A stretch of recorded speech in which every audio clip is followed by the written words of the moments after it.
എല്ലാവർക്കും നമസ്കാരം. യൂറോപ്യന്മാരുടെ വരവിലെ മൂന്നാമത്തെ പാർട്ടാണ് നമ്മളിന്ന് നോക്കാൻ പോകുന്നത്.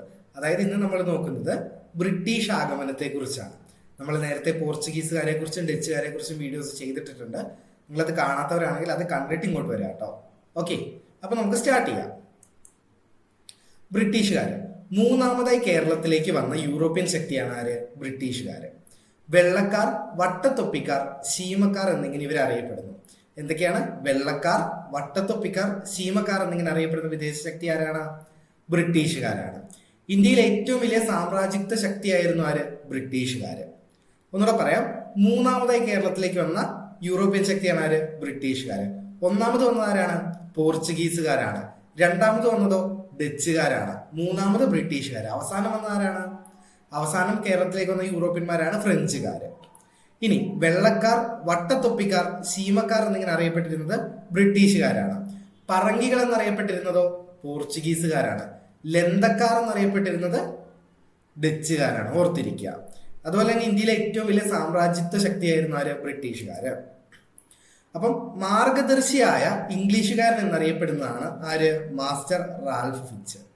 അപ്പം ആരാണ് മാർഗദർശിയായ ഇംഗ്ലീഷുകാരൻ? മാസ്റ്റർ റാൽഫ് ഫിച്ച് ആണ് മാർഗദർശിയായ ഇംഗ്ലീഷുകാരൻ. 1583 മാസ്റ്റർ റാൽഫ് ഫിച്ച് അക്ബറിന്റെ സദസ്സിലെത്തി. 1600 ഇംഗ്ലീഷ് ഈസ്റ്റ് ഇന്ത്യ കമ്പനി രൂപീകരിച്ചു. ഏത് വർഷമാണ് ഇംഗ്ലീഷ് ഈസ്റ്റ് ഇന്ത്യ കമ്പനി രൂപീകരിക്കുന്നത്? 1600. ഇംഗ്ലീഷുകാരുടെ കേരളത്തിൽ ഉണ്ടായിരുന്ന പ്രധാന വ്യാപാരശാലകൾ ഏതെല്ലാമായിരുന്നു? വിഴിഞ്ഞം, തലശ്ശേരി, അഞ്ചുതെങ്ങ്. ബ്രിട്ടീഷുകാരുടെ പ്രധാന വ്യാപാരശാലകൾ കേരളത്തിൽ ഏതൊക്കെയായിരുന്നു? വിഴിഞ്ഞം, തലശ്ശേരി, അഞ്ചുതെങ്ങ്. ഓർത്തിരിക്കുക. അപ്പൊ അവരുടെ ആദ്യത്തെ വ്യാപാരശാലയായിരുന്ന വിഴിഞ്ഞം 1664 പണിയെടുപ്പിച്ച് ആരംഭിച്ചത്. അതായത് വിഴിഞ്ഞത്ത് പണ്ടകശാല ഇവർ സ്ഥാപിച്ചത് ഏത് വർഷമാണ്? 1644. ഇനി കേരളത്തിലേക്ക് ബ്രിട്ടീഷുകാർ വന്ന എങ്ങനെയാണെന്ന് നമുക്ക് നോക്കാം. 1615 ക്യാപ്റ്റൻ കീലിംഗ് 3 കപ്പലുകളുമായിട്ട് കോഴിക്കോട് സാമൂതിരിയെ കാണാനായിട്ട് വരികയാണ് ഉണ്ടായത്. 1615 3 കപ്പലുകളുമായി കേരളത്തിലേക്ക് വന്ന ബ്രിട്ടീഷുകാരൻ ആരാണ്? ക്യാപ്റ്റൻ കീലിംഗ് ആണ്. ഓർത്തിരിക്കുക. പോർച്ചുഗീസുകാരെ തുരത്താം എന്ന വ്യവസ്ഥയിൽ അവരൊരു കരാറുണ്ടാക്കുകയും തന്റെ രാജ്യത്തുള്ള വാണിജ്യം ബ്രിട്ടീഷുകാർക്ക് നൽകാമെന്ന് സാമൂതിരി സമ്മതിക്കുകയും ചെയ്തു. അതിനുശേഷം 1636 ഇംഗ്ലണ്ടിലേക്ക് കൊച്ചിയിൽ നിന്നും ആദ്യമായി കുരുമുളക് കയറ്റി അയച്ചു. 1636 ഇംഗ്ലണ്ടിലേക്ക് കൊച്ചിയിൽ നിന്നും ആദ്യമായിട്ട് കുരുമുളക് കയറ്റി അയച്ചു. ഓർത്തിരിക്കാം. അതുപോലെ തന്നെ 1644 നമ്മൾ നേരത്തെ പറഞ്ഞാണ് വിഴിഞ്ഞത്ത് ഒരു പണ്ടകശാല നിർമ്മിക്കാൻ വേണാട് രാജാവ് അനുമതി നൽകി. ഈ വേണാട് സാമ്രാജ്യം ഏതാണ്? തിരുവിതാംകൂർ സാമ്രാജ്യം തന്നെയാണ്. മധ്യകാലഘട്ടത്തിൽ തിരുവിതാംകൂർ സാമ്രാജ്യം അറിയപ്പെട്ടിരുന്നത് വേണാട് സാമ്രാജ്യം എന്നാണെന്നേ ഉള്ളൂ. അപ്പം വിഴിഞ്ഞത്ത് ഒരു പണ്ടകശാല നിർമ്മിക്കാൻ അനുമതി നൽകിയത് ആരാണ്? വേണാട് രാജാവാണ്. അങ്ങനെ 1644 ബ്രിട്ടീഷുകാർ അവിടെ പണ്ടകശാല നിർമ്മിക്കുകയും ചെയ്തിട്ടുണ്ട്. അപ്പം ബ്രിട്ടീഷുകാരുമായിട്ട് ബന്ധപ്പെട്ട് നമുക്കിനിയുള്ള ചെറുത്തുനിൽപ്പുകൾ എന്തൊക്കെയാണെന്ന് നോക്കാം. ചെറുത്തുനിൽപ്പിൽ പ്രധാനപ്പെട്ട ഒന്നാണ് അഞ്ചുതെങ്ങ് കലാപം. 1697 അഞ്ചുതെങ്ങ് കലാപം നടക്കുന്നത്. ഏത് വർഷമാണ്? 1697. ഇനി ബ്രിട്ടീഷിനെതിരെ കേരളത്തിൽ നടന്ന ആദ്യത്തെ കലാപമാണ് ഏത്? അഞ്ചുതെങ്ങ് കലാപം. PSCയുടെ പ്രീവിയസ് ഇയർ ക്വസ്റ്റ്യൻസ് ആണ്, ഓർത്തു വെക്കുക. ബ്രിട്ടീഷിനെതിരെ കേരളത്തിൽ നടന്ന ആദ്യത്തെ കലാപം ഏതാണ്? ആദ്യത്തെ കലാപം ഏതാണ്? അഞ്ചുതെങ്ങ് കലാപമാണ്. ഇനി ഈ കലാപം എങ്ങനെയാണ് നടന്നത്, അല്ലെങ്കിൽ എന്താണ് ഇതിന്റെ കാരണങ്ങൾ എന്ന് നമുക്ക് നോക്കാം. 1684 അഞ്ചുതെങ്ങിൽ ഒരു പണ്ടകശാല പണികഴിപ്പിക്കാനായിട്ട് ബ്രിട്ടീഷുകാർക്ക് ആറ്റിങ്ങൽ റാണി അനുമതി നൽകുകയുണ്ടായി. അങ്ങനെ ഇരിക്കെ 1690 അഞ്ചുതെങ്ങിൽ ഒരു കോട്ട പണിയാനുള്ള അനുമതിയും കൂടെ ആര് നൽകി? ആറ്റിങ്ങൽ റാണി ബ്രിട്ടീഷുകാർക്ക് നൽകി. ഈ അനുമതി വാങ്ങിയെടുത്ത ബ്രിട്ടീഷുകാരൻ ആരാണ്? ജോൺ ബ്രബോൺ ആണ്. 1684 ഇവിടെ അഞ്ചുതെങ്ങിൽ ഒരു പണ്ടകശാല നിർമ്മിക്കാനും 1690 ഒരു കോട്ട നിർമ്മിക്കാനുള്ള അനുമതി ബ്രിട്ടീഷുകാർക്ക് ആര് നൽകി? ആറ്റിങ്ങൽ റാണി നൽകി. ഈ അനുമതി വാങ്ങിയെടുത്ത ബ്രിട്ടീഷുകാരൻ ആരാണ്? ജോൺ ബ്രബോൺ ആണ്. ഇനി അഞ്ചുതെങ്ങിൽ കോട്ട നിർമ്മിക്കുമ്പോൾ വേണാട് രാജാവായിരുന്നത് രവിവർമ്മയാണ്. അഞ്ചുതെങ്ങിൽ കോട്ട നിർമ്മിക്കുമ്പോൾ വേണാട് രാജാവ് ആരായിരുന്നു? രവിവർമ്മയാണെന്ന് ഓർത്തിരിക്കുക. 1695 അഞ്ചുതെങ്ങ് കോട്ടയുടെ പണി പൂർത്തിയായി. അഞ്ചുതെങ്ങ് കോട്ട പണി കഴിപ്പിച്ച വർഷം 1605. പിന്നെ ഈ അഞ്ചുതെങ്ങ് ബോംബെ കഴിഞ്ഞാൽ ഇംഗ്ലീഷുകാരുടെ പ്രധാന ഒരു വ്യാപാര കേന്ദ്രമായിട്ട് മാറുകയാണ് ഉണ്ടായത് അഞ്ചുതെങ്ങ്. ഓക്കെ, അങ്ങനെ ഇരിക്കെ മനുഷ്യരുടെ, അതായത് അവിടുത്തെ സാധാരണ ജനങ്ങളുടെ ദൈനംദിന കാര്യങ്ങളിൽ ബ്രിട്ടീഷുകാർ ഇടപെടാൻ തുടങ്ങി. കോട്ടയ്ക്ക് ചുറ്റും ഇവർക്ക് നടക്കാൻ പോലും വിലക്ക് ഏർപ്പെടുത്തുകയുണ്ടായി. അതുപോലെ തന്നെ കുരുമുളകിന്റെ വ്യാപാര കുത്തക ബ്രിട്ടീഷിന് ലഭിക്കുകയും ചെയ്തു. അപ്പൊ ഈ കാരണങ്ങളെല്ലാം പ്രദേശവാസികൾക്ക് എന്തായി, ഒരു ഇറിറ്റേഷൻ ഉണ്ടാക്കി. അവരെന്ത് ചെയ്തു, ബ്രിട്ടീഷിനെതിരെ റിയാക്ട് ചെയ്തു. ഇവർ അഞ്ചുതെങ്ങ് കോട്ട ആക്രമിച്ചു. ഇതൊരു ഓർഗനൈസ്ഡ് റിവോൾട്ട് അല്ലായിരുന്നു. ഇപ്പം എനിക്കൊരാളോട് പേഴ്സണൽ ഇഷ്യൂ തോന്നി, ഞാൻ അയാളെ ആക്രമിച്ചു. അയാളോട് തന്നെ വേറൊരാൾക്ക് പേഴ്സണൽ ഇഷ്യൂ തോന്നി, അയാൾ വന്ന് ഇയാളെ ആക്രമിച്ചു. അങ്ങനെ ഒരു ആക്രമണമായിരുന്നു അഞ്ചുതെങ്ങ് കലാപം. ഇത് ബ്രിട്ടീഷുകാർ അടിച്ചമർത്തുകയാണ് ഉണ്ടായത്. അപ്പൊ ബ്രിട്ടീഷിനെതിരെ കേരളത്തിൽ നടന്ന ആദ്യത്തെ കലാപമാണ് ഇത് അഞ്ചുതെങ്ങ് കലാപം. അഞ്ചുതെങ്ങ് കലാപം നടന്ന വർഷം ഏതാണ്? 1697. ഓർത്തിരിക്കുക. നമ്മൾ അടുത്ത കലാപത്തിലേക്ക് പോവാണ്. ആറ്റിങ്ങൽ കലാപം. കേരളത്തിൽ ബ്രിട്ടീഷിനെതിരെ നടന്ന ആദ്യത്തെ സംഘടിത കലാപമാണ് ഇത് ആറ്റിങ്ങൽ കലാപം. കേരളത്തിൽ ബ്രിട്ടീഷിനെതിരെ നടന്ന ആദ്യത്തെ സംഘടിത കലാപമാണ് ഇത് ആറ്റിങ്ങൽ കലാപം. 1721 ഏപ്രിൽ 15-നാണ് ഈ കലാപം നടക്കുന്നത്. എന്നാണ് 1721 ഏപ്രിൽ 15-നാണ് ആറ്റിങ്ങൽ കലാപം നടക്കുന്നത്. ഈ കാലഘട്ടത്തിൽ ആറ്റിങ്ങൽ കലാപം നടക്കുമ്പോൾ വേണാട് സാമ്രാജ്യം ഭരിച്ചിരുന്ന ആരാണ്? ആദിത്യവർമ്മയാണ്. ആറ്റിങ്ങൽ കലാപം നടക്കുമ്പോൾ തിരുവിതാംകൂർ സാമ്രാജ്യം ഭരിച്ചിരുന്ന ആരാണ്? ആദിത്യവർമ്മയാണ്. ഇനി ഇതിന്റെ കാരണങ്ങൾ എന്തൊക്കെയാണെന്ന് നോക്കാം. കുരുമുളകിന്റെ കുത്തക ലഭിച്ച ബ്രിട്ടീഷുകാർ അതിൽ ക്രമക്കേടുകൾ നടത്താൻ തുടങ്ങി. പോരാത്തതിന് റാണിക്ക് പാരിതോഷികങ്ങൾ നൽകുന്നത് പിള്ളമാർ വഴിയായിരുന്നു ബ്രിട്ടീഷുകാർ. പക്ഷേ എന്ത് ചെയ്തു, ഇവരിത്തവണ തന്നെ കൊടുക്കാൻ തീരുമാനിച്ചു. അതായത് ഇടനിലക്കാരായിട്ടുള്ള പിള്ളമാരെ നമുക്ക് വേണ്ട, ഗിഫ്റ്റ് കൊണ്ടുവരാൻ അറിയാമെങ്കിൽ അത് കൊടുക്കാനും അറിയാമെന്നുള്ള ഒരു സ്റ്റാൻഡ് ആര് തീരുമാനിച്ചു? ബ്രിട്ടീഷുകാർ തീരുമാനിച്ചു. അപ്പൊ പിള്ളമാര് വന്ന് പറഞ്ഞു ബ്രിട്ടീഷുകാരോട്, നിങ്ങൾ സമ്മാനവും പാരിതോഷികങ്ങളും കൊണ്ട് കൊടുക്കണ്ട, ഞങ്ങൾ കൊടുത്തോളാം. അപ്പം ഈ അഞ്ചുതെങ്ങ് കോട്ടയുടെ നേതാവായിരുന്ന ഗിഫോർഡ് അവരെ എതിർക്കുകയും ഗിഫോർഡും 140 അനുയായികളും കൂടെ ആറ്റിങ്ങൽ റാണിക്ക് ഗിഫ്റ്റുകൾ കൊടുക്കാൻ പോകുന്ന സമയത്ത് കോപാകുലരായ പിള്ളമാരും നാട്ടുകാരും കൂടി ചേർന്ന് ഇവരെ ആക്രമിക്കുകയും ഈ 140 സൈനികരും കൂടെ ഉണ്ടായിരുന്ന ഗിഫോർഡിനെ വധിക്കുകയും ചെയ്യാണ് ഉണ്ടായത്. ഇതാണ് എന്ത്? ആറ്റിങ്ങൽ കലാപം. തലശ്ശേരിയിൽ നിന്ന് വന്ന ബ്രിട്ടീഷുകാരാണ് ഈ കലാപത്തെ അടിച്ച് അമർത്തിയത്. തലശ്ശേരിയിൽ നിന്ന് വന്ന ബ്രിട്ടീഷുകാരാണ് ഈ കലാപത്തെ അടിച്ചമർത്തിയെന്ന് പറഞ്ഞില്ല, ഓർത്തിരിക്കുക. ആറ്റിങ്ങൽ കലാപം എന്താണ്? 1721 ഏപ്രിൽ 15-നാണ് നടന്നത്. റാണിക്ക് പാരിതോഷികങ്ങൾ പിള്ളമാർ വഴി നൽകാതെ സ്വയം നൽകാൻ തീരുമാനിക്കുകയുണ്ടായി ആര്? ഗിഫോർഡ്. കുരുമുളകിന്റെ കുത്തകയിൽ കള്ളത്തരങ്ങൾ കാണിച്ചു. അപ്പൊ ഇതിന്റെയൊക്കെ ആഫ്റ്റർ എഫക്റ്റ് ആയിട്ട് എന്താണ്, പീപ്പിൾ റിയാക്ട് ചെയ്തു, അവിടുത്തെ ജനങ്ങൾ റിയാക്ട് ചെയ്തു. അങ്ങനെ 140 പേരും ഗിഫോർഡും അവിടെ മരണപ്പെടുകയാണ്. ഈ കലാപത്തെ അടിച്ചമർത്തിയത് തലശ്ശേരിയിൽ നിന്ന് വന്ന ബ്രിട്ടീഷുകാരാണെന്ന് ഓർത്തിരിക്കുക. കേരളത്തിൽ ബ്രിട്ടീഷിനെതിരെ നടന്ന ആദ്യത്തെ സംഘടിത കലാപമാണ് ഇത് ആറ്റിങ്ങൽ കലാപം. കേരളത്തിൽ ബ്രിട്ടീഷിനെതിരെ നടന്ന ആദ്യത്തെ കലാപം ഏതാണ്? അഞ്ചുതെങ്ങ് കലാപം. ഓർത്തിരിക്കുക, മറന്നു പോകരുത്. അടുത്തത്, ഈ കലാപത്തിന് ശേഷം ബ്രിട്ടീഷുകാരും വേണാട് സാമ്രാജ്യവും തമ്മിൽ ഒപ്പുവെച്ച ഒരു ഉടമ്പടിയാണ് ഇത് വേണാട് ഉടമ്പടി. ഈ കലാപത്തിന് ശേഷം ബ്രിട്ടീഷുകാരും തിരുവിതാംകൂറും സാമ്രാജ്യവും തമ്മിൽ ഒപ്പുവെച്ച കരാർ ഏത്, അല്ലെങ്കിൽ ഉടമ്പടി ഏതാണ്? വേണാട് ഉടമ്പടി. 1723-ലാണ് വേണാട് ഉടമ്പടി ഒപ്പുവെക്കുന്നത്. ഏത് വർഷമാണ്? 1723-ലാണ്. ഇനി വേണാട് ഉടമ്പടി ഒപ്പുവെച്ചത് മാർത്താണ്ഡവർമ്മയും അലക്സാണ്ടർ ഓമുമാണ്. ആരൊക്കെയാണ്? മാർത്താണ്ഡവർമ്മയും അലക്സാണ്ടർ ഓമും കൂടിയിട്ടാണ് വേണാട് ഉടമ്പടി ഒപ്പുവെക്കുന്നത്. കുളച്ചിലിൽ ഒരു കോട്ട നിർമ്മിക്കാനുള്ള അനുമതി ബ്രിട്ടീഷുകാർക്ക് ലഭിക്കുകയുണ്ടായി. ഈ ഒരു കരാറിന്റെ ബേസിസിൽ കുളച്ചിലിൽ ഒരു കോട്ട പണിയാനുള്ള അനുമതി ആർക്ക് ലഭിച്ചു? ബ്രിട്ടീഷുകാർക്ക് ലഭിച്ചു. പിള്ളമാരെയും മാടമ്പിമാരെയും അമർച്ച ചെയ്യാനുള്ള സൈനിക സഹായം നൽകാമെന്ന് ബ്രിട്ടീഷുകാർ വാഗ്ദാനം ചെയ്തിട്ടുണ്ടായിരുന്നു. അങ്ങനെ 1723 വേണാട് ഉടമ്പടി ഒപ്പുവെച്ചു. ഇനി ഈ വേണാട് ഉടമ്പടിയൊക്കെ ഒപ്പുവെക്കുന്നതിന് മുമ്പ് 1708 ഇംഗ്ലീഷുകാർ തലശ്ശേരിയിൽ ഒരു കോട്ട നിർമ്മിച്ചിട്ടുണ്ടായിരുന്നു. അത് നമ്മൾ എന്ത് ചെയ്താൽ ഒന്ന് ഓർത്തു വെച്ചേക്കാം. തലശ്ശേരിയിൽ ബ്രിട്ടീഷുകാർ കോട്ട നിർമ്മിച്ച വർഷം ഏതാണ്? 1708. ചോദിക്കാൻ സാധ്യതയുണ്ട്, ഓർത്തിരിക്കുക. ഇനി നമ്മൾ മൈസൂർ സാമ്രാജ്യത്തിന്റെ കുറച്ച് അറ്റാക്കുകളെ കുറിച്ചാണ് പറയുന്നത്, ശ്രദ്ധിച്ചിരിക്കുക. 1764 ഹൈദരാലി ആദ്യമായി കേരളത്തെ ആക്രമിക്കുകയുണ്ടായി. മെയിൻ ആയിട്ട് അവർ ആക്രമിച്ചത് തിരുവിതാംകൂർ സാമ്രാജ്യത്തെയാണ്. കാരണം എന്താണ്?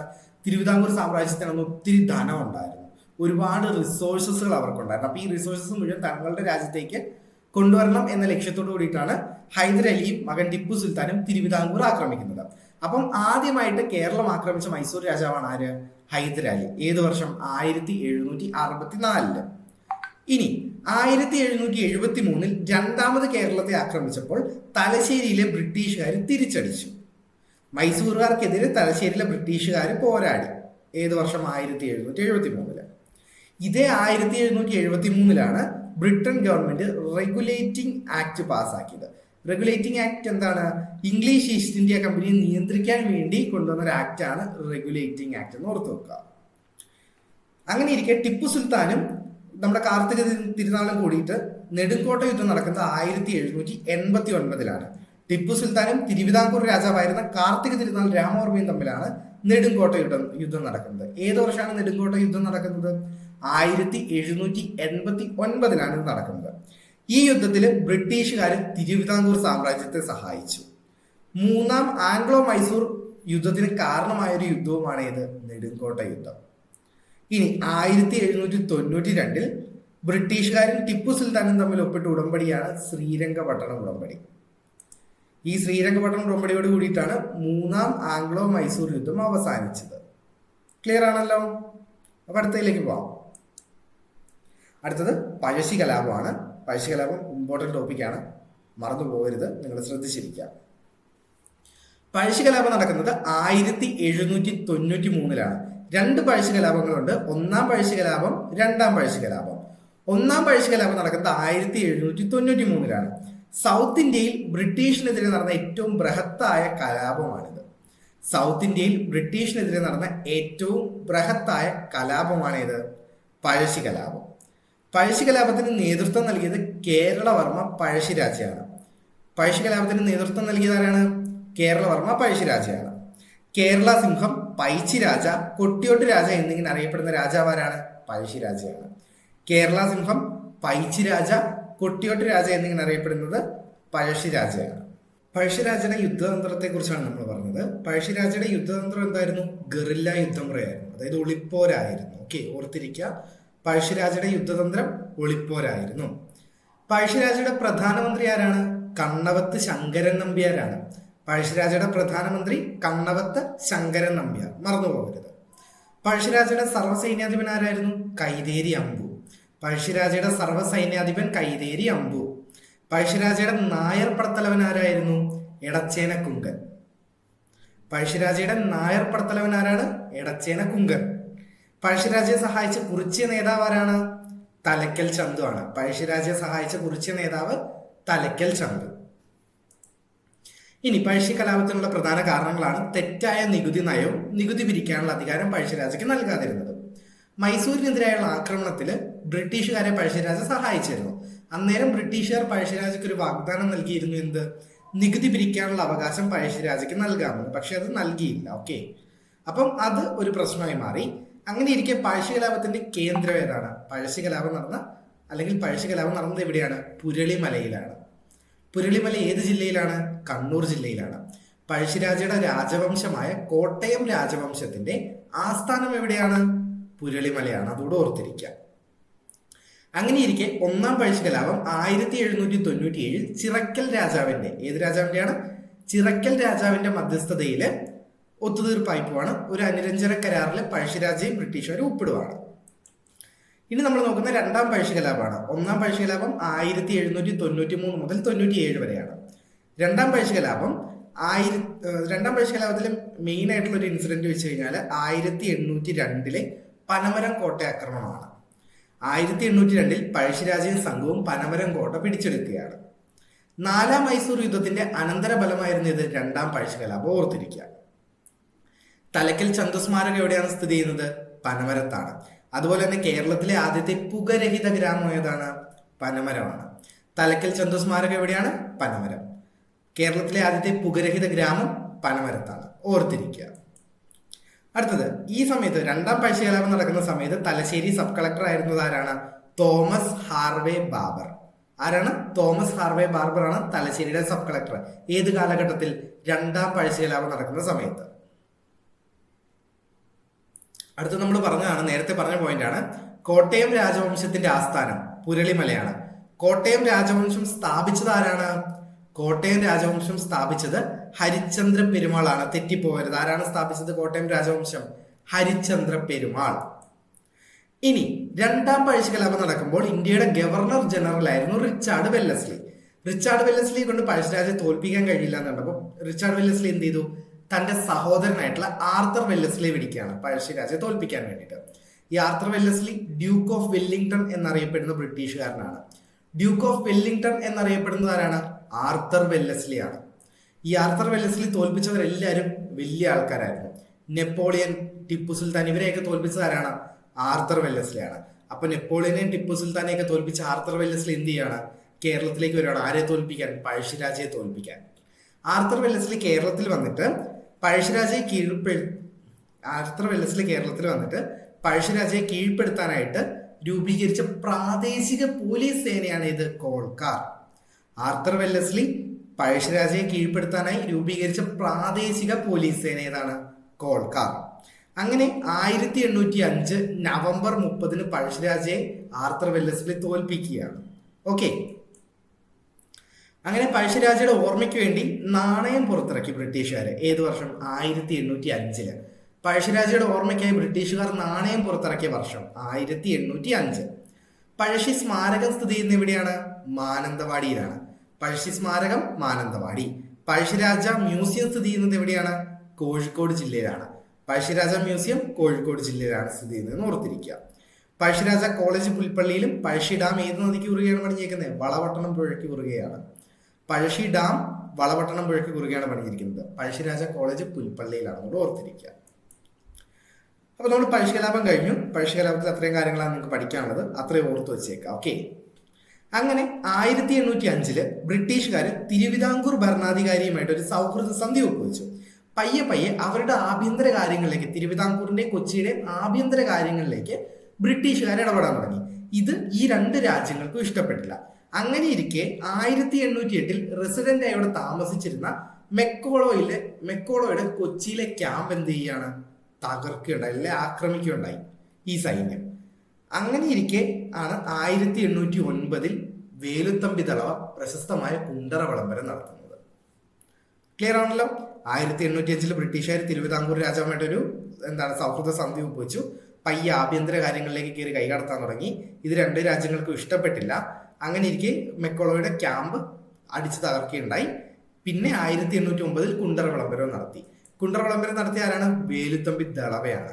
ഇനി കേണൽ ലീഗറിന്റെ നേതൃത്വത്തിൽ സൈന്യം ദളവയെ പരാജയപ്പെടുത്തുകയുണ്ടായി. കേണൽ ലീഗറിന്റെ നേതൃത്വത്തിലുള്ള സൈന്യം വേലുത്തമ്പി ദളവയെ പരാജയപ്പെടുത്തി. വേലുത്തമ്പി ദളവ മണ്ണടി ക്ഷേത്രത്തിൽ അഭയം പ്രാപിച്ച് അവിടെ നിന്ന് വേലുത്തമ്പി ദളവ എന്ത് ചെയ്യാണ്? ആത്മഹത്യ ചെയ്യുകയാണ്. അപ്പൊ ഈ മണ്ണടി ഏത് ജില്ലയിലാണ്? പത്തനംതിട്ട ജില്ലയിലാണ്. വേലുത്തമ്പി ദളവയുടെ വാള് സൂക്ഷിച്ചിരിക്കുന്ന എവിടെയാണ്? നേപ്പിയർ മ്യൂസിയത്തിലാണ്. നേപ്പിയർ മ്യൂസിയം ഏത് ജില്ലയിലാണ് സ്ഥിതി ചെയ്യുന്നത്? തിരുവനന്തപുരം ജില്ലയിലാണ് സ്ഥിതി ചെയ്യുന്നത്. ഓർത്തിരിക്കുക. അപ്പൊ നമ്മള് കുണ്ടറ വിളംബരം കഴിഞ്ഞു. അടുത്ത ചെറുത്തുനിൽപ്പ് വരുന്നത് കുറിച്യ കലാപമാണ്. ബ്രിട്ടീഷിനെതിരെ നടന്നൊരു ഗോത്ര കലാപമാണ് ഇത് കുറിച്യ കലാപം. വയനാട് ജില്ലയിലാണ് കുറിച്യ കലാപം നടന്നത്. ഏത് ജില്ലയിലാണ്? വയനാട് ജില്ലയിലാണ് ഈ കുറിച്യ കലാപം നടക്കുന്നത്. കുറിച്യരും കുറുമ്പരും രാമനമ്പിയുടെ നേതൃത്വത്തിൽ നടത്തിയ കലാപമാണ് കുറിച്യ കലാപം. അപ്പൊ കുറിച്യ കലാപത്തിന്റെ നേതാവ് ആരാണ്? രാമനമ്പിയാണ്. കുറിച്യ കലാപം നടന്ന വർഷം ഏതാണ്? 1812. കുറിച്യ കലാപം നടന്ന വർഷം 1812 ആണ്. ബ്രിട്ടീഷുകാരുടെ അധിക നികുതി പൈസ അല്ലെങ്കിൽ പണമായി തന്നെ അടയ്ക്കണമെന്നുള്ള നിർബന്ധവുമാണ് എന്തിന് കാരണം? ഈ കുറിച്യ കലാപത്തിന് കാരണം. അപ്പം ഈ കലാപത്തിന്റെ മുദ്രാവാക്യമാണ് വട്ടത്തൊപ്പിക്കാരെ പുറത്താക്കുക എന്നുള്ളത്. PSCയുടെ ക്വസ്റ്റ്യൻ ആണ്. വട്ടത്തൊപ്പിക്കാരെ പുറത്താക്കുക എന്നത് ഏത് വിപ്ലവവുമായി ബന്ധപ്പെട്ടിരിക്കുന്നു? കുറിച്യ കലാപം. ഓർത്തിരിക്കാം. അങ്ങനെ ഇരിക്കെ കുറിച്യ കലാപത്തെ കുറിച്ച് TH ബാബർ ഒരു സ്റ്റേറ്റ്മെന്റ് ഇറക്കിയിട്ടുണ്ടായിരുന്നു. എന്താണ്? 1 മാസം കൂടി പിടിച്ചു നിൽക്കാൻ കലാപകാരികൾക്ക് സാധിച്ചിരുന്നുവെങ്കിൽ രാജ്യം അവരുടെ നിയന്ത്രണത്തിലായേനെ. TH ബാബർ കുറിച്യ കലാപത്തെ കുറിച്ച് പറഞ്ഞ എന്താണ്? 1 മാസം കൂടി കലാപകാരികൾക്ക് പിടിച്ചു നിൽക്കാൻ സാധിച്ചിരുന്നുവെങ്കിൽ രാജ്യം അവരുടെ നിയന്ത്രണത്തിലായേനെ. അത്രയ്ക്ക് ശക്തമായ ഒരു കലാപമായിരുന്നു ഇത് കുറിച്യ കലാപം. അതുപോലെ തന്നെ ശക്തമായ ഒരു കലാപമായിരുന്നു ഇത് പഴശ്ശി കലാപം. അപ്പൊ ഈ രണ്ട് കലാപങ്ങൾ നിങ്ങൾ ഓർത്തിരിക്കുക. പിന്നെ കുറിച്യരുടെ ജീവിതവും സംസ്കാരവും എന്ന പുസ്തകം എഴുതിയത് ആരാണ്? കുമാരൻ വയലേരി. ഒന്ന് ഓർത്തിരിക്കുക. കുറിച്യരുടെ ജീവിതവും സംസ്കാരവും എന്ന പുസ്തകം എഴുതിയത് ആരാണ്? കുമാരൻ വയലേരിയാണ്. അടുത്ത ബ്രിട്ടീഷുകാരുടെ പ്രധാന സംഭാവനകൾ എന്തൊക്കെയാണെന്ന് നമുക്ക് നോക്കാം. സിവിൽ ക്രിമിനൽ കോടതികൾ സ്ഥാപിച്ചു. കേരളത്തിൽ സിവിൽ ക്രിമിനൽ കോടതികൾ സ്ഥാപിച്ചതാരാണ്? ബ്രിട്ടീഷുകാരാണ്. 1888 തിരുവിതാംകൂറിൽ നിയമസഭ രൂപീകരിച്ചു. 1888 തിരുവിതാംകൂറിൽ നിയമസഭ രൂപീകരിച്ചത് ആരാണ്? ബ്രിട്ടീഷുകാരാണ്. വാലന്റൈൻ കനോലി നിലമ്പൂർ മേഖലയിലെ 1500 ഏക്കറിൽ തേക്ക് മരങ്ങൾ നട്ടുവളർത്തി. ഇതിന്ന് എന്താണ്? കനോലി പ്ലോട്ട് എന്നറിയപ്പെട്ടു വരുന്നു. അപ്പൊ കനോലി പ്ലോട്ട് ആരാണ് സ്ഥാപിച്ചത്? അല്ലെ കനോലി പ്ലോട്ട് ആരുടെ സംഭാവനയാണ്? ബ്രിട്ടീഷുകാരുടെ സംഭാവനയാണ്, ഓർത്തിരിക്കുക. വെളിച്ചെണ്ണ വ്യവസായത്തിന്റെ കേന്ദ്രമായി ആലപ്പുഴയെ വളർത്തി. വെളിച്ചെണ്ണ വ്യവസായത്തിന്റെ കേന്ദ്രമായി ആലപ്പുഴ ജില്ലയെ വളർത്തി ആര്? ബ്രിട്ടീഷുകാര്. ഇനി 1859 കേരളത്തിലെ ആദ്യത്തെ കയർ ഫാക്ടറി ആലപ്പുഴ ജില്ലയിൽ സ്ഥാപിച്ചു. ബ്രിട്ടീഷുകാര് 1859 കേരളത്തിലെ ആദ്യത്തെ കയർ ഫാക്ടറി എവിടെ സ്ഥാപിച്ചു? ആലപ്പുഴ ജില്ലയിൽ സ്ഥാപിച്ചു. ഇത് സ്ഥാപിച്ചത് ആരാണ്? ജെയിംസ് ഡാറയാണ്. ആരാണ്? ജെയിംസ് ഡാറ. ഈ ഫാക്ടറിയുടെ പേരെന്താണ്? ഡാറാസ് മെയിൽ. ഫാക്ടറിയുടെ പേരെന്താണ്? ഡാറാസ് മെയിൽ, ഓർത്തിരിക്കുക. കൊല്ലത്ത് കുറേയേറെ കശുവണ്ടി ഫാക്ടറികൾ സ്ഥാപിച്ചിട്ടുണ്ട് ബ്രിട്ടീഷുകാര്. 1861 കേരളത്തിലെ ആദ്യത്തെ റെയിൽവേ പാത തുറന്നു തന്നു. ബേപ്പൂർ തിരൂറാണ് ഈ റെയിൽവേ പാത എന്ന് ഓർത്തിരിക്കുക. കുറെ സർക്കാർ ആശുപത്രികൾ സ്ഥാപിച്ചിട്ടുണ്ട്. വിദ്യാഭ്യാസം 1617 തിരുവിതാംകൂർ റാണിയുമൊത്ത് വിദ്യാഭ്യാസം സൗജന്യമാക്കിയിട്ടുണ്ട്. ഓക്കെ, അപ്പൊ നമുക്ക് ബ്രിട്ടീഷുകാരെ കുറിച്ച് ഒന്നുകൂടെ ഒന്ന് നോക്കിയാലോ. ആദ്യം മുതൽ വലിയൊരു ടോപ്പിക്കാണ്, നമ്മൾ ഡീറ്റെയിൽ ആയിട്ടാണ് ക്ലാസ് എടുത്തത്. നമുക്കൊന്നുകൂടെ നോക്കാം. മൂന്നാമതായി കേരളത്തിലേക്ക് വന്ന യൂറോപ്യൻ ശക്തി ആരാണ്? ബ്രിട്ടീഷുകാരാണ്. ഒന്നാമത് വന്നത് പോർച്ചുഗീസുകാർ, രണ്ടാമത് ഡച്ചുകാർ, മൂന്നാമത് ബ്രിട്ടീഷ്. ഇത് കഴിഞ്ഞ് വരുന്ന ആരാണ്? ഫ്രഞ്ചുകാരാണ്. വെള്ളക്കാർ, വട്ടത്തൊപ്പിക്കാർ, ശീമക്കാർ എന്നറിയപ്പെട്ടിരുന്നത് ബ്രിട്ടീഷുകാരാണ്. ലന്തക്കാർ എന്നറിയപ്പെട്ടിരുന്നത് ഡച്ചുകാരും പറങ്കികൾ എന്നറിയപ്പെട്ടിരുന്നത് പോർച്ചുഗീസുകാരുമാണെന്ന് മറന്നു പോകരുത്. ഇന്ത്യയിലെ ഏറ്റവും വലിയ സാമ്രാജ്യത്വ ശക്തിയായിരുന്ന ആര്? ബ്രിട്ടീഷുകാര്. മാർഗദർശിയായ ഇംഗ്ലീഷുകാരൻ ആരാണ്? മാസ്റ്റർ റാൽഫ് ഫിച്ച് ആണ്. മാർഗദർശിയായ ഇംഗ്ലീഷുകാരൻ master Ralph Fitch. English East India company സ്ഥാപിതമായത് 1600 ഇംഗ്ലീഷുകാരുടെ കേരളത്തിലെ പ്രധാന വ്യാപാര കേന്ദ്രങ്ങൾ വിഴിഞ്ഞം, തലശ്ശേരി, അഞ്ചുതെങ്ങ്. വിഴിഞ്ഞത്ത് പണ്ടകശാല ആരംഭിച്ചത് 1644. അനുമതി നൽകിയത് ആരാണ്? വേണാട് രാജാവ്.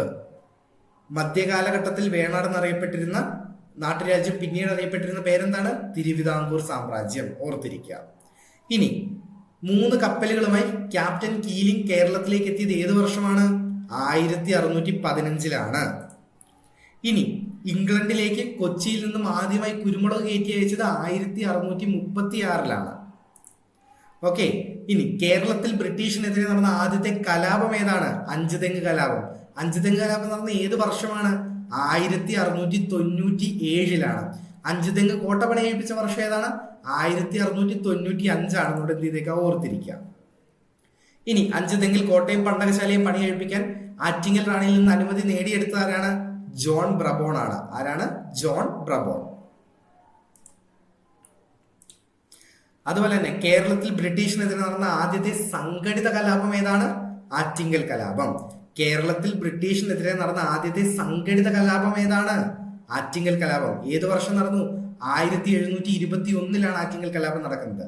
1721 ഏപ്രിൽ 15 ആറ്റിങ്ങൽ കലാപം നടക്കുന്നത്, ഓർത്തിരിക്കുക. ആറ്റിങ്ങൽ കലാപം നടന്നതിന്റെ ആഫ്റ്റർ എഫക്റ്റ് ആയിട്ട് തിരുവിതാംകൂർ സാമ്രാജ്യവും ബ്രിട്ടീഷുകാരും തമ്മിൽ ഒപ്പുവെച്ച ഉടമ്പടി ഏതാണ്? വേണാട് ഉടമ്പടി. വേണാട് ഉടമ്പടി ഒപ്പുവെച്ച നാട്ടുരാജാവാരാണ്? മാർത്താണ്ഡവർമ്മ. ഇനി ആറ്റിങ്ങൽ കലാപത്തിൽ മരണപ്പെട്ട ബ്രിട്ടീഷ് അഞ്ചുതെങ്ങ് കോട്ടയുടെ നേതാവായിരുന്ന ബ്രിട്ടീഷുകാരൻ ഗിഫോർഡ് ആണ്, ഓർത്തിരിക്കുക. ഗിഫോർഡും അദ്ദേഹത്തിന്റെ 140 അനുയായികളും മരണപ്പെടുകയുണ്ടായത്, അല്ലെ കൊല്ലപ്പെടുകയുണ്ടായത് ഏത് കലാപത്തിൽ? ആറ്റിങ്ങൽ കലാപത്തിൽ. അടുത്തത്, ഹൈദരാലി ആദ്യമായി കേരളം ആക്രമിച്ചത് 1764. ഇനി നെടുംകോട്ട യുദ്ധം നടന്നത് 1789. ടിപ്പു സുൽത്താനും തിരുവിതാംകൂർ രാജാവായിരുന്ന കാർത്തിക തിരുനാൾ രാമവർമ്മയും തമ്മിലാണ് നെടുങ്കോട്ട യുദ്ധം നടന്നത്. ഓക്കെ, അടുത്തത്, ശ്രീരംഗപട്ടണം ഉടമ്പടി ഒപ്പുവെച്ചത് ആരൊക്കെ തമ്മിലാണ്? ടിപ്പു സുൽത്താനും ബ്രിട്ടീഷുകാരും തമ്മിലാണ്. പഴശ്ശി കലാപം, ഒന്നാം പഴശ്ശി കലാപം നടക്കുന്ന 1793, ഓർത്തിരിക്കുക. ഇനി പഴശ്ശി കലാപത്തിന് നേതൃത്വം നൽകിയത് ആരാണ്? പഴശ്ശിരാജയാണ്. കേരള സിംഹം, പൈച്ചി രാജ, കൊട്ടിയോട്ട് രാജ എന്നൊക്കെ അറിയപ്പെടുന്ന രാജാവ് പഴശ്ശിരാജയാണ്. കോട്ടയം രാജവംശത്തിന്റെ സ്ഥാപകൻ ആരാണ്? ഹരിശ്ചന്ദ്ര പെരുമാളാണ്. അത് മറന്നു പോരുത്, പഴശ്ശിരാജയാണെന്ന് നിങ്ങൾക്ക് തെറ്റിപ്പോകാനുള്ള സാധ്യതയുണ്ട്. അല്ല, കോട്ടയം രാജവംശം സ്ഥാപിച്ചത് ഹരിശ്ചന്ദ്ര പെരുമാളാണ്. പഴശ്ശിരാജയുടെ യുദ്ധമുറ എന്താണ്? ഗറില്ല യുദ്ധമുറയാണ്.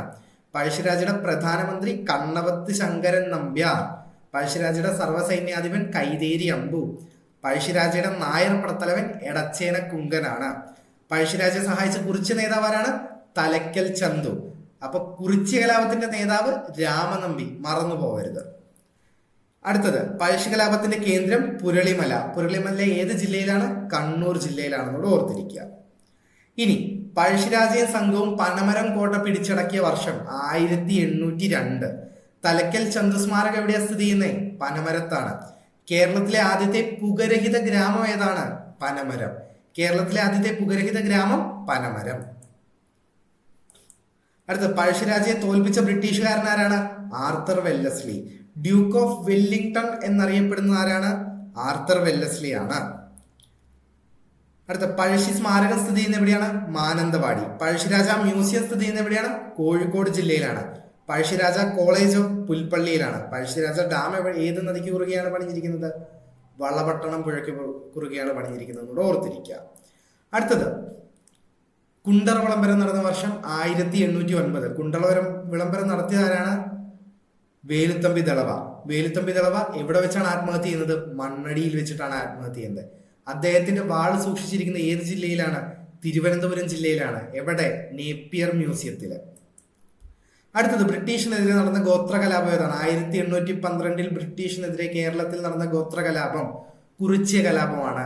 വട്ടത്തൊപ്പിക്കാരെ പുറത്താക്കുക എന്ന മുദ്രാവാക്യം ഏത് കലാപവുമായി ബന്ധപ്പെട്ടതാണ്? കുറിച്യ കലാപവുമായി ബന്ധപ്പെട്ടതാണ്. കുറിച്യ കലാപത്തിന്റെ നേതാവ് ആരാണ്? രാമനമ്പിയാണ്. അതോട് ഓർത്തു വെച്ചേക്കുക. അടുത്തത് 1888 തിരുവിതാംകൂറിൽ നിയമസഭ രൂപീകരിച്ച ആരാണ്? ബ്രിട്ടീഷുകാരാണ്. കേരളത്തിലെ ആദ്യത്തെ കയർ ഫാക്ടറി സ്ഥാപിച്ചത് ഏത് ജില്ലയിലാണ്? ആലപ്പുഴ ജില്ലയിലാണ്. 1859. ഇത് സ്ഥാപിച്ചത് ജെയിംസ് ഡാറയാണ്. അങ്ങോട്ട് ഓർത്തിരിക്കുക. ഓക്കെ, അപ്പൊ നമ്മൾ നമ്മുടെ ഇമ്പോർട്ടൻറ്റ് പോയിന്റ്സ് ഒക്കെ ഒന്നുകൂടെ റിവൈസ് ചെയ്തിട്ടുണ്ട്. ബ്രിട്ടീഷുകാരെ കുറിച്ചുള്ള എല്ലാ ഫാക്ട്സും ഞാൻ ഈ വീഡിയോയിൽ ഉൾപ്പെടുത്തിയിട്ടുണ്ട്. ഇതിന്റെ നോട്ട്സ് നിങ്ങൾക്ക് വേണമെങ്കിൽ നമ്മുടെ റൂട്ടഡ് ആപ്പ് ഡൗൺലോഡ് ചെയ്യുക. റൂട്ടഡ് ആപ്പിൽ ഇതിന്റെ നോട്ട്സ് അവൈലബിൾ ആയിരിക്കും. LDCയുടെ ക്ലാസ്സുകൾ ഫ്രീ ആയിട്ടാണ് റൂട്ടഡ് ആപ്പിൽ പോകുന്നത്. നിങ്ങൾ എത്രയും പെട്ടെന്ന് തന്നെ റൂട്ടഡ് ആപ്പ് ഡൗൺലോഡ് ചെയ്യുക. ഫ്രഞ്ചുകാരും അടുത്ത ഹിസ്റ്ററി ടോപ്പിക്സുമായിട്ട് ഞാൻ വീണ്ടും നിങ്ങളുടെ അടുത്തേക്ക് വരുന്നതായിരിക്കും. Thank you.